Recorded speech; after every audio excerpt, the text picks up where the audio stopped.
Second ray. This ray is the Qur'an's extraordinary comprehensiveness. It consists of 5 flashes. The first flash is the comprehensiveness in the words. This comprehensiveness is clearly apparent from the verses mentioned both in all the previous words and in this word. As is indicated by the hadith, each verse has an outer meaning, an inner meaning, a limit, and an aim, and each has roots, and boughs, and branches. The words of the Qur'an have been positioned in such a way that all its phrases, words even, and even letters, and sometimes even an omission has many aspects. It gives to all those it addresses their share from a different door.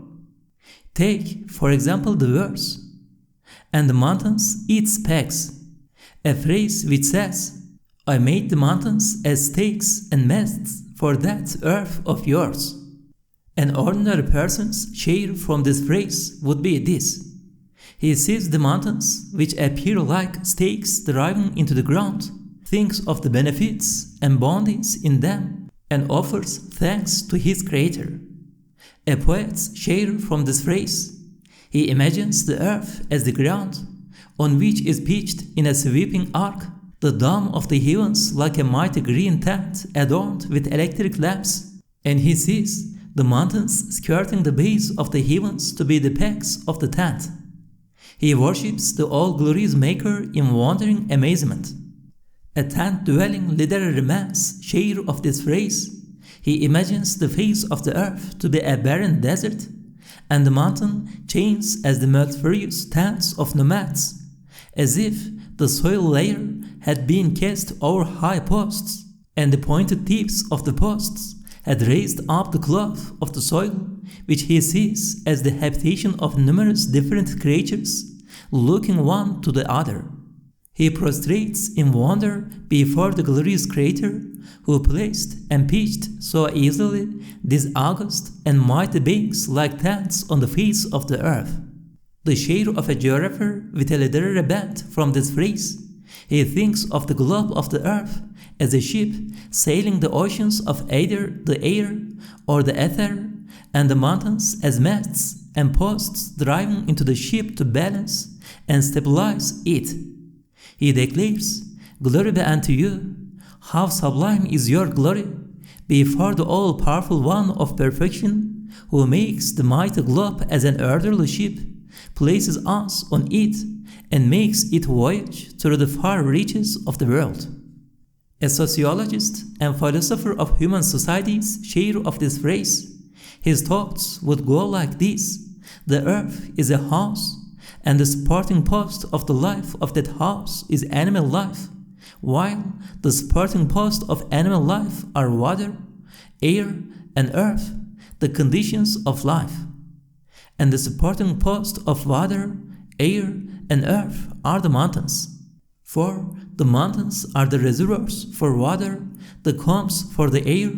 They precipitate the noxious gases and purify it. They are the earth's preserver.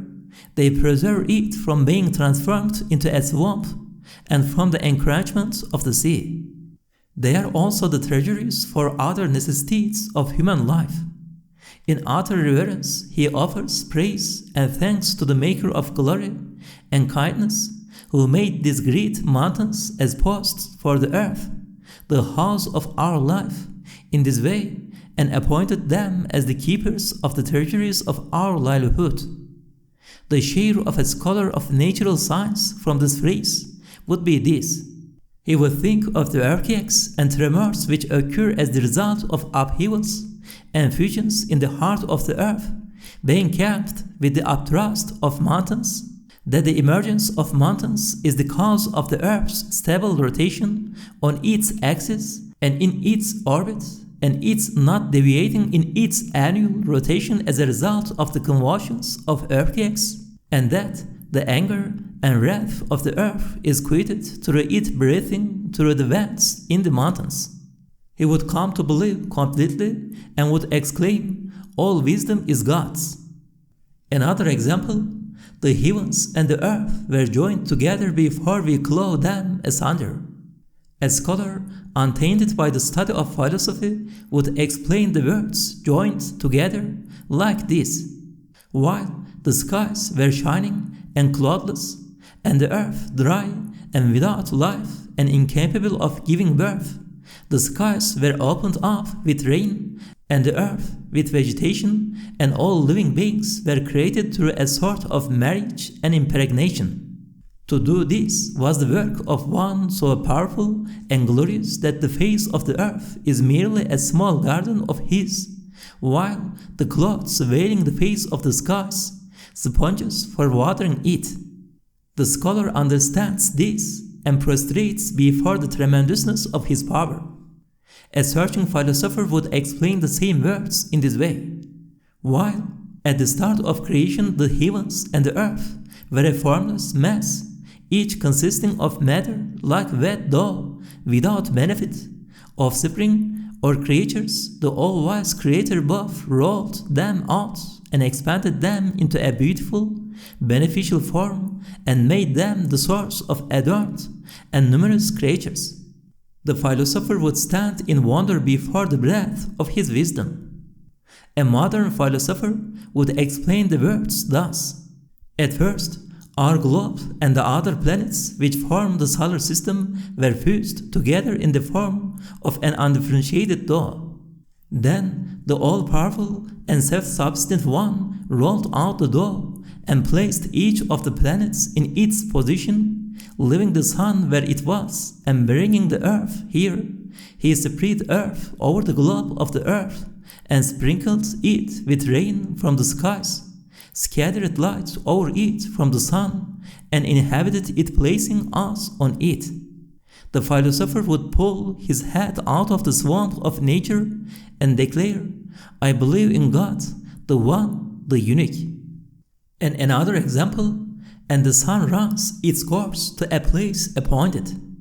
The lamb, translated here as to, expresses also the meaning of in.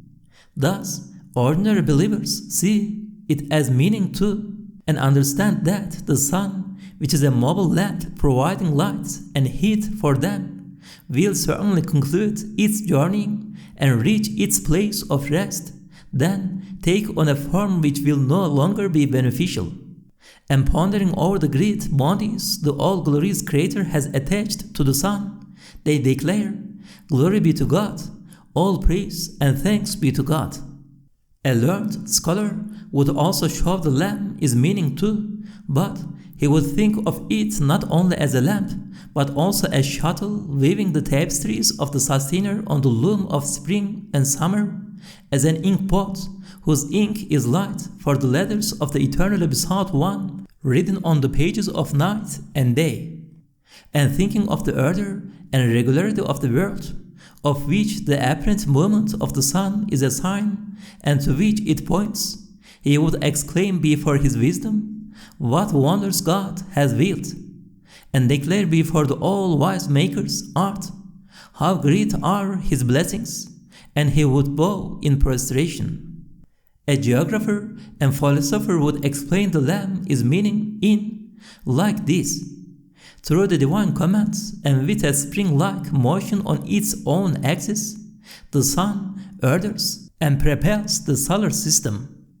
Exclaiming in wonder and amazement before the all-glorious Maker, who thus creates and sets in order this mighty clock, all mightiness is God's, and all power. He would cast away philosophy and embrace the wisdom of the Qur'an. A precise scholar would consider this lamb as both causal and adverbial, and would explain it like this. Since the all-wise Maker has made apparent causes avail to his works, through a divine law of his called gravity, he has tied the planets to the sun like stones in a sling, and causes them to revolve with different but regular motions within the sphere of his wisdom, and he has made the sun's spinning on its own axis an apparent cause giving rise to the gravity. That is, the meaning of to a place appointed is it is in motion in its own appointed place for the stability of the solar system. For it is a divine rule a dominical law like motion apparently giving rise to heat, and heat to force, and force to gravity. Thus, on understanding this from a single letter of the Qur'an, the philosopher would declare, "All praise and thanks be to God. It is in the Qur'an that true wisdom is to be found. I consider philosophy to be worth virtually nothing." And the following idea would occur to a thinker of poetic bent from this lamp and the stability mentioned above.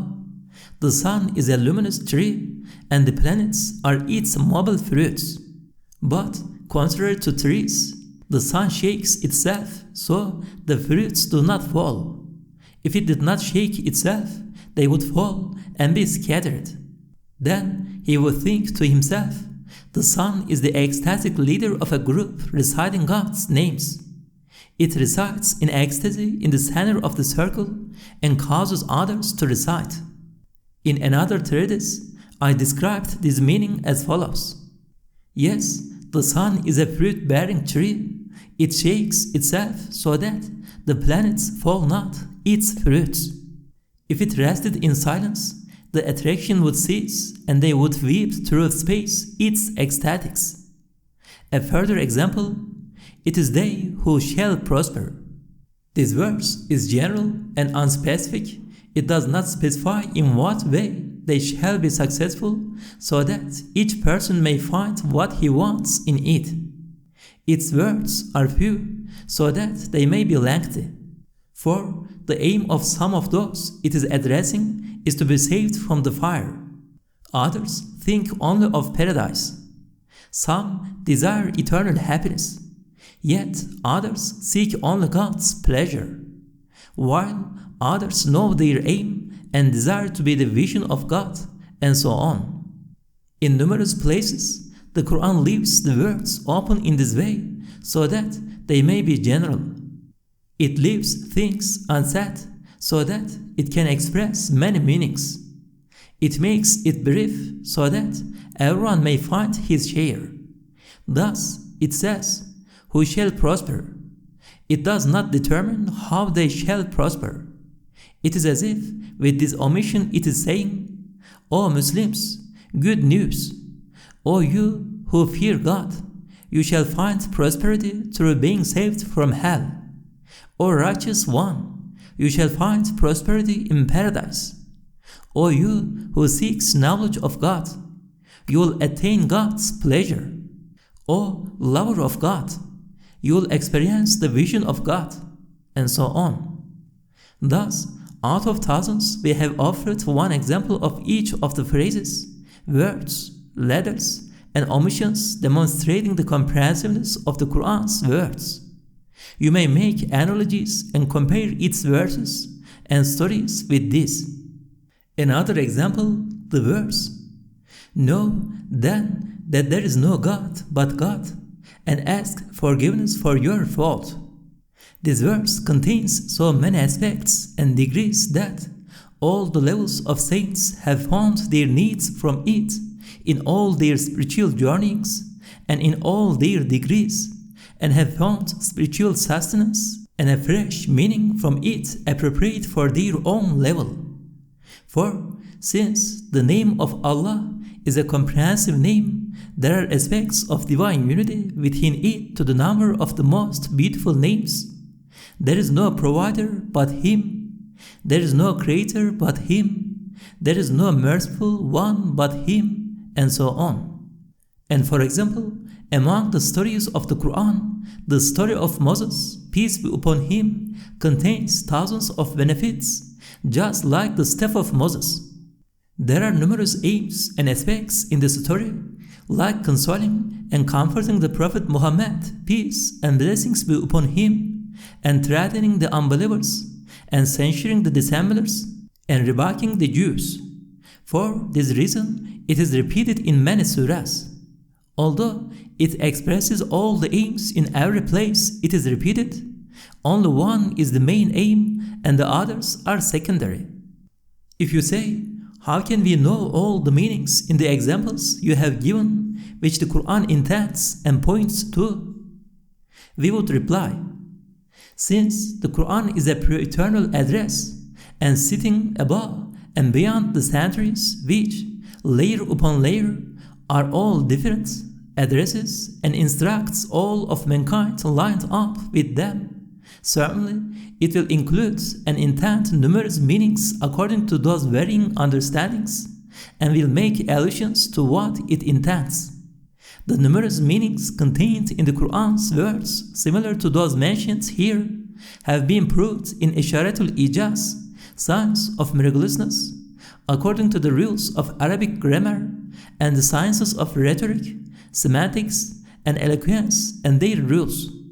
According to the consensus of those qualified to interpret the Sharia and the Qur'anic commentators and scholars of theology and jurisprudence, and according to the testimony of their differences, on condition they are considered correct by the sciences of Arabic and the principles of religion, all the aspects and meanings which are found acceptable by the science of semantics and appropriate by the science of rhetoric and desirable by the science of eloquence may be considered among the meanings of the Qur'an. The Qur'an has placed allusions to each of those meanings according to its degree. They are either literal or significative.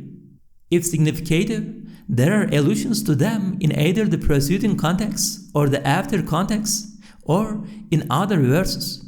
Some of them have been expounded in Qur'anic commentaries of 20, 30, 40, 60, and even 80 volumes, written by exacting scholars, which are clear and decisive proofs of the extraordinary comprehensiveness of the Qur'an's words. However, if in these words we were to point out the allusions indicating all the meanings together with their rules, the discussion would become extremely prolonged. So, we cut it short here, and for part of it refer you to Isharatul-Ijaz. Second flash. This is the extraordinary comprehensiveness in its meaning. Yes, together with bestowing from the treasuries of its meaning the sources for all the interpreters of the Sharia, the illuminations of all those seeking knowledge of God, the ways of all those seeking union with God, the paths of all the perfected from among mankind, and the schools of all the scholars, the Qur'an has at all times been the guide of all of them and directed them in their progress, and it is verified unanimously by all of them that it has illuminated their ways from its treasuries. Third flash. This is the extraordinary comprehensiveness in its knowledge. The Qur'an has caused to flow forth from the oceans of its own knowledge the numerous and various sciences of the Sharia, the multifarious sciences of reality, and the innumerable different sciences of Sufism, Tariqat.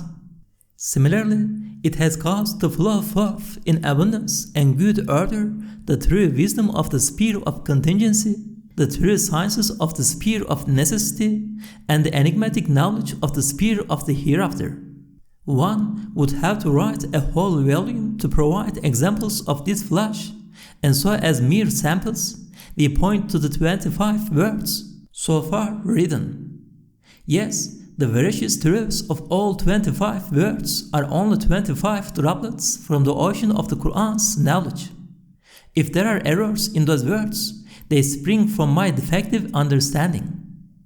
Fourth flash. This is the extraordinary comprehensiveness of the subjects it puts forward.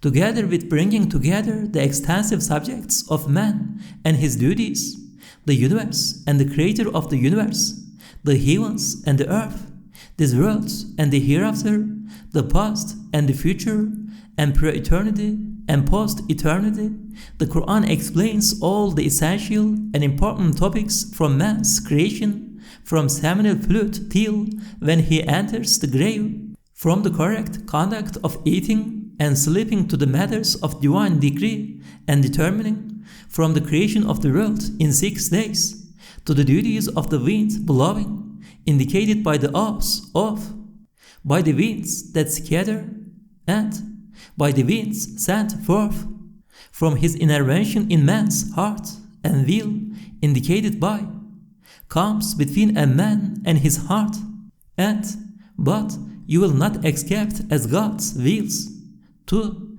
and the heavens rolled up in his right hand, that is, to his holding all the heavens within his grip, from the flowers and grapes and dates of the earth described in, and we produce therein gardens of date palms and vines, to the strange truth expressed by, when the earth is shaken to its utmost convulsion, from the state of the skies in, then he directed his will towards the skies, and they were smoke, to their being rent with smoke, and the stars falling and being scattered in infinite space, from the worlds being opened for test and examination, to its closing, from the grave, the first dwelling of the hereafter, and then from the intermediate realm, the resurrection and the bridge to eternal happiness, from the events of the past, and the creation of the body of Adam, and the dispute of his two sons, to the flood,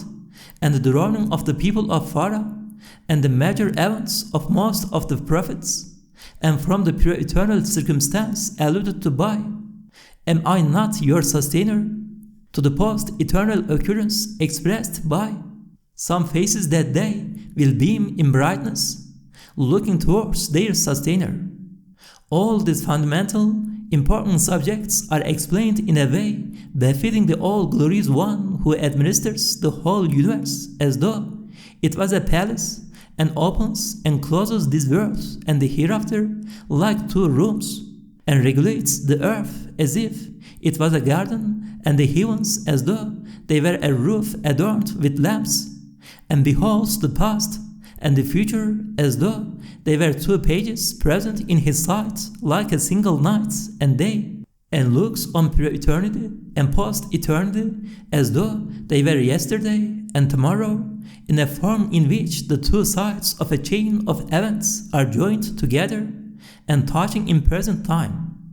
Just as a master builder speaks of two houses he has constructed and arranged, and makes out the program and list and index of the matters involved, so the Qur'an is fitting for the one who makes the universe and arranges it, and writes out and displays the list and index, and if one may say so, the program of the matters concerned with it. There is no sign of any artificiality or false display. And just as there is no trace of imitation or hint of any fraud, like speaking on behalf of someone else, or supposing itself to be in someone else's place and speaking, so too, with all its seriousness, all its purity, all its sincerity, the Qur'an's pure, shining, brilliant exposition declares, I am the Word, an exposition of the Creator of the world, just as the light of day declares, I came from the sun.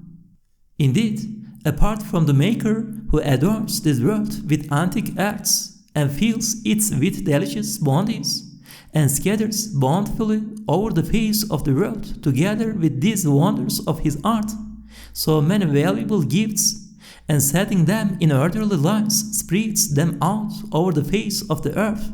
Apart from this bestower of bounties, who else could the Qur'an of miraculous exposition be fitting for? The Qur'an which fills the world with this clamor of salutation and acclaim, this resounding praise and thanks, and transforms the earth into a place for the recitation of God's names, a mosque and place for gazing on the divine works of art. Whose speech could it be apart from His? Who can claim ownership of it apart from Him?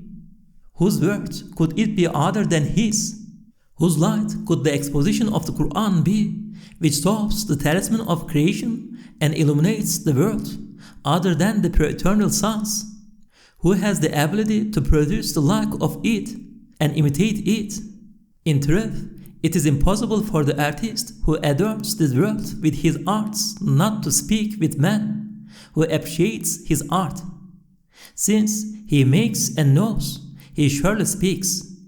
And since he speaks, it is surely the Qur'an which is appropriate to his speech.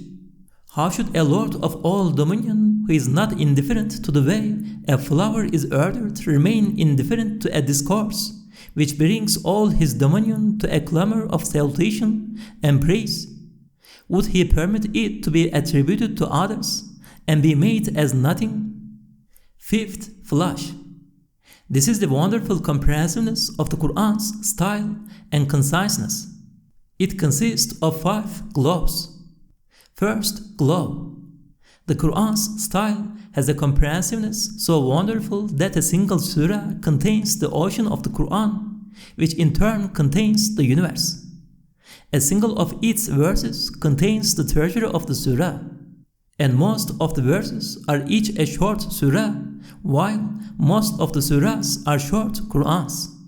Thus, this is a great favor and guidance and facilitating arising from its miraculous conciseness. For although everyone has need of the Qur'an all the time, either due to foolishness or for some other reason, they do not have the time to read all of it, or they do not have the opportunity. So, in order that they should not to be deprived of it, each surah is like a short Qur'an, and each long verse even has the rank of a surah. Those who penetrate to the inner meaning of things agree that the whole Qur'an is contained in the Surah Al-Fatiha, even and the Fatiha in the Bismillah. The proof of this fact is the consensus of the scholars who have investigated it. Second glow.